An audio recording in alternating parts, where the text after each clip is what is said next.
we have just countless examples of where brands are winning with flavor, which is super important. And it's something that's never going to go away. We know flavor is always going to matter. Taste is always going to matter. And I like the way that Dr. James Richardson talks about it in the book, Ramping Your Brand, of like the entire sensory experience. I actually think we get a little too caught up in taste and flavor when it's about the entire sensory experience of the product, and flavor is the bedrock of that.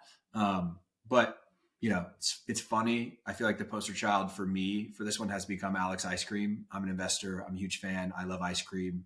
I feel like, I've talked about it a lot, but it's not only regenerative organic A2 dairy that doesn't upset my stomach, which is part of the sensory experience and very important, but it's the best ice cream I've ever had.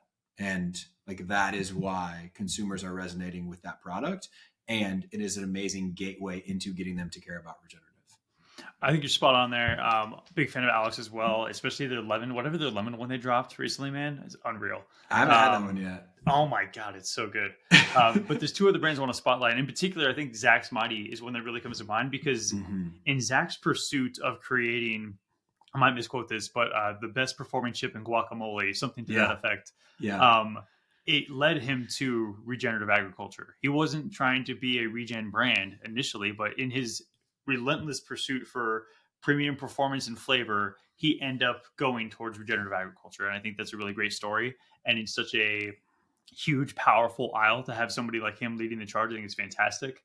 Another one that comes to mind is Long Table Pancakes. I guess Long Table, their pancake line, with their ancient grains, stone ground, they're again pursuit of flavor, and then realizing they also have the potential benefit to impact the planet is just really, really cool. So I love that part of regenerative ag and regen CPG, is that you don't have to be trying to save the planet. You can be solely focused on taste and flavor and still end up in the regenerative side of the arena.